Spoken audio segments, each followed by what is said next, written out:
La Oumma de YouTube, que la paix soit sur vous. Votre conjoint ou conjointe a commis l'adultère. Vous êtes en état de choc, vous êtes blessé, vous souffrez de cette situation. Et pire encore, vous ne savez absolument pas comment réagir. Dans cette vidéo, je vous propose d'aborder cette question délicate. Restez avec moi.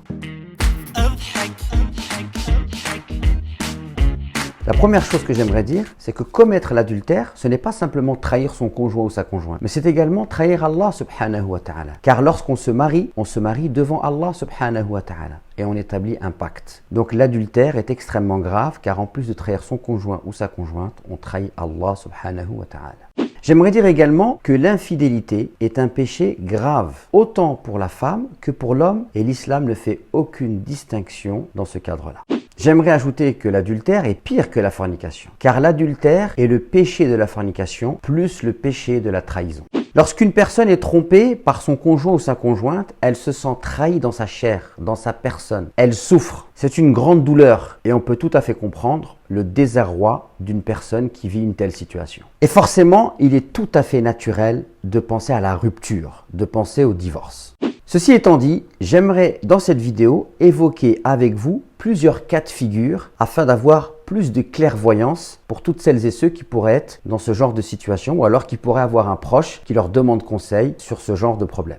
Le premier cas de figure, il est le suivant. C'est une personne qui a commis l'adultère, son conjoint ou sa conjointe le découvre et cette personne-là reconnaît avoir commis l'adultère. La personne par la suite regrette sincèrement et profondément et elle demande pardon. Que faire dans ce genre de situation? La première chose à dire, c'est que l'infidélité, le péché de l'adultère, n'annule pas le mariage. Le couple est toujours marié.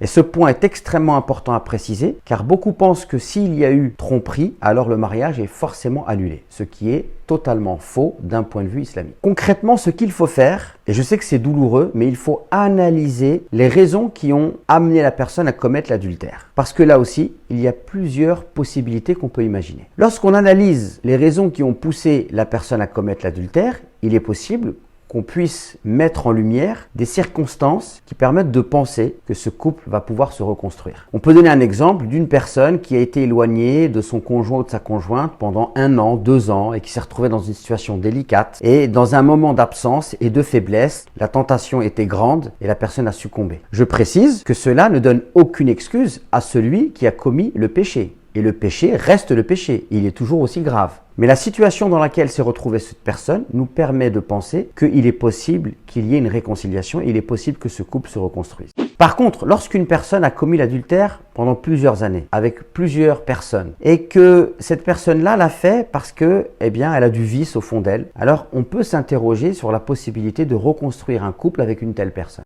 Si une réconciliation est possible, comment faire? Alors il faut aller vers le pardon. Il faut pardonner et bien évidemment c'est beaucoup plus facile à dire qu'à faire. Pardonner ne signifie pas oublier. Car certaines personnes, lorsqu'on leur demande de pardonner, elles pensent qu'on leur demande d'oublier la douleur qu'elles ressentent ou ce qui s'est passé. Or, il n'est pas possible d'oublier. Pardonner, c'est arrêter de gratter la blessure pour laisser la blessure se cicatriser avec le temps. Car oui, il va falloir du temps. Vous pouvez décider de prendre du recul, de vous éloigner un temps. Cela est tout à fait compréhensible. Mais par contre, ne faites pas l'erreur d'en parler à tout le monde, car cela ne fera qu'aggraver la situation. Si vous avez besoin de vous confier et de parler, alors allez voir un professionnel qui est tenu au secret professionnel. S'il y a un désir des deux parties de se remettre ensemble et de reconstruire le couple, cela est tout à fait possible, mais cela demandera du temps et de l'investissement. Il est possible qu'une personne se retrouve dans la situation où elle se sent dans l'incapacité de pardonner. On peut donner l'exemple d'une personne qui a accordé une totale confiance à son mari, qui s'était réservée pour lui et elle constate que son mari l'a trompée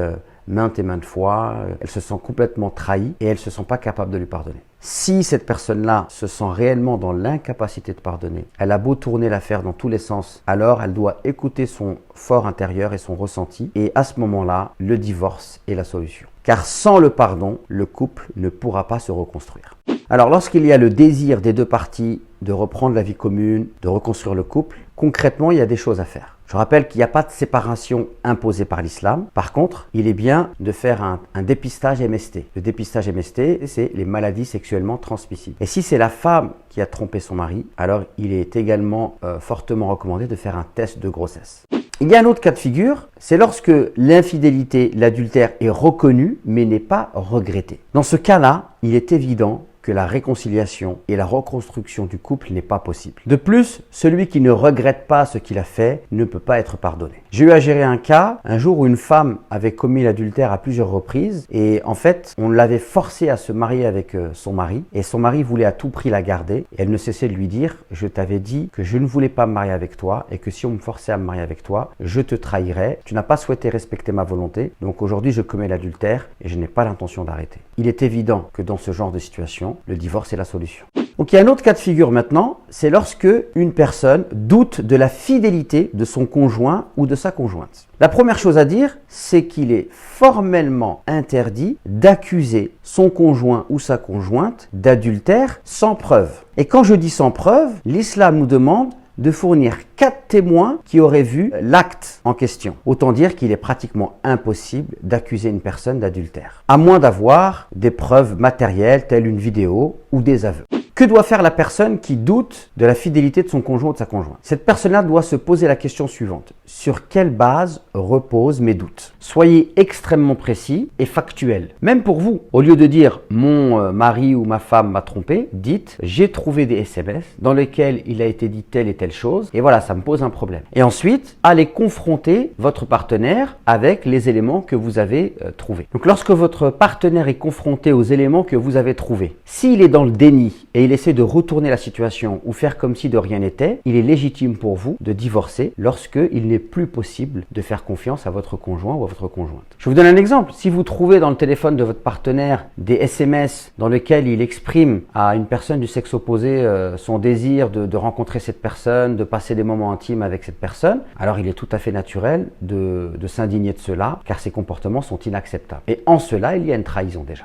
Par contre, il m'est arrivé à plusieurs reprises d'avoir à faire face à des gens qui sont dans le West-West et ils doutent de tout et de rien. Ils sont aussi parfois animés par une jalousie maladive, ce qui rend la vie de couple extrêmement difficile. Je peux vous donner un exemple. Une fois, j'ai été confronté à une situation où un mari me faisait part de l'infidélité de sa femme. Et lorsque j'ai cherché à savoir concrètement ce qui s'était passé, il m'a tout simplement dit que sa femme avait serré la main à son supérieur hiérarchique dans le cadre du travail. Et il avait considéré cela comme une infidélité.